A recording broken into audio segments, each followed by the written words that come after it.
शंकर स्वयं केसरी नंदन, भगवान स्वयं शंकर ही हनुमान जी हैं।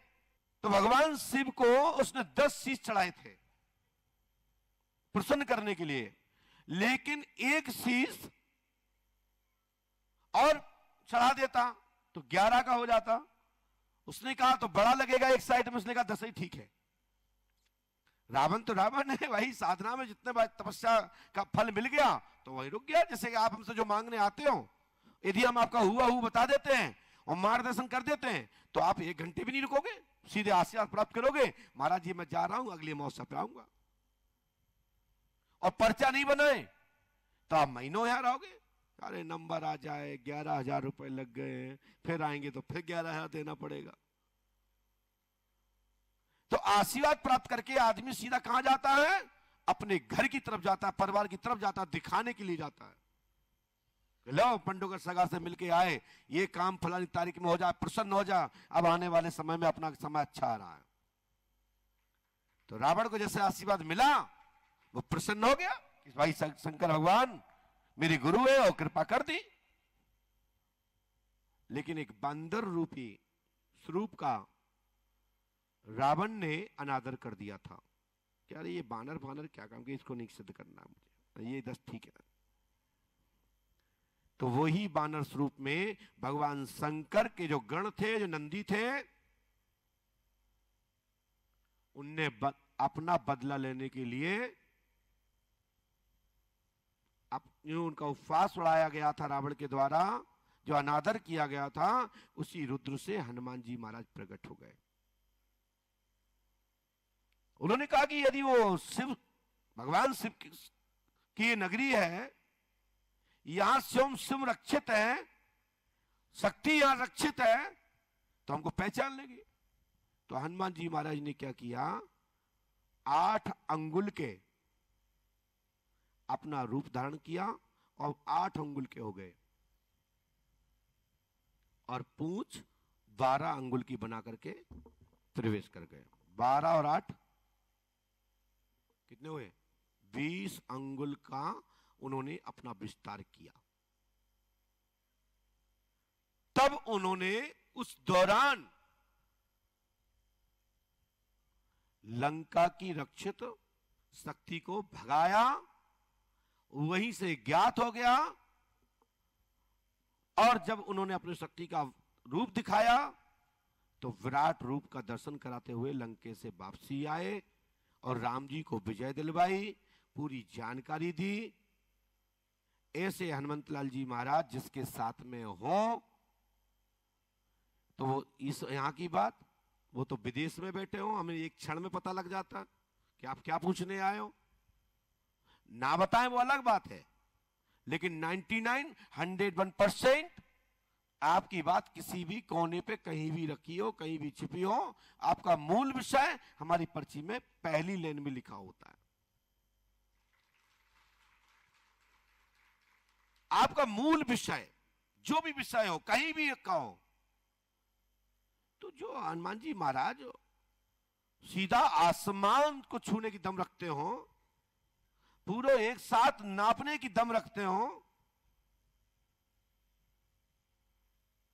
ऐसे हनुमान जी महाराज का ये तुम्हारा एक खोपड़ी 1 बीता की है और पूरे तुम 3.5 हाथ के हो, 5 साढ़े 5 फुट के व्यक्ति हो, तुम्हारे अंदर से इतनी सी बात को नहीं निकाल सकते।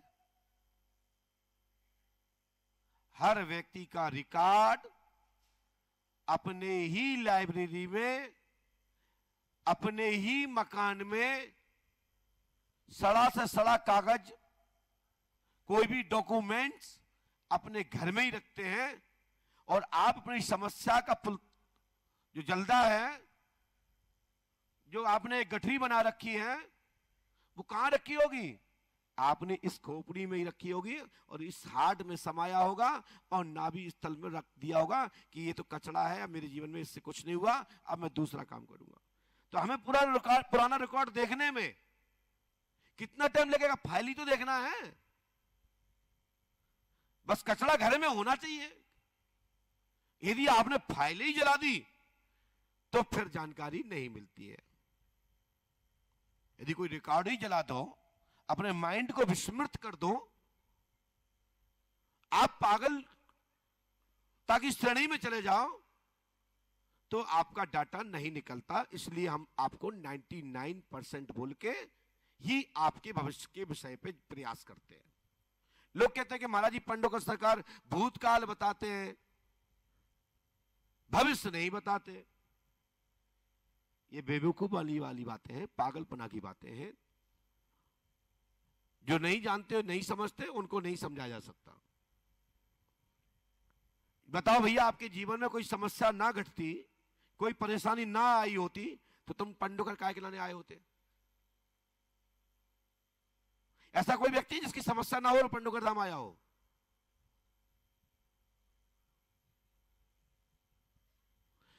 जानने तो आए ना।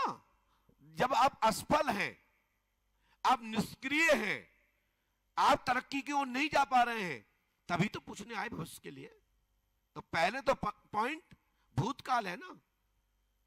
आपको समर्थन नहीं मिला, आपको लाभ नहीं मिला, इसलिए आप पंडोकर धाम आए हैं।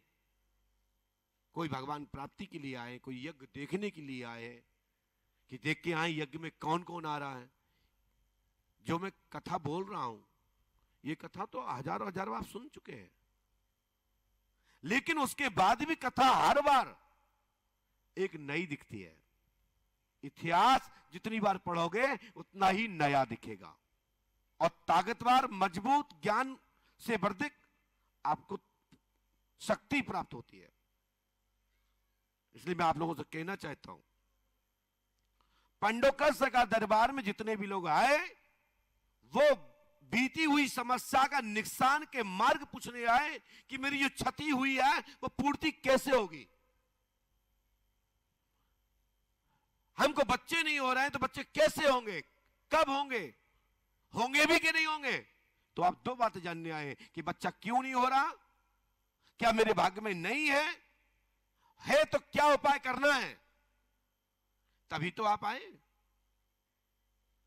तो औपचार हमारे ऋषि संत गुरु बताते हैं, और सब समय अनुकूल आ जाता है, तब सफलता प्राप्त होती है।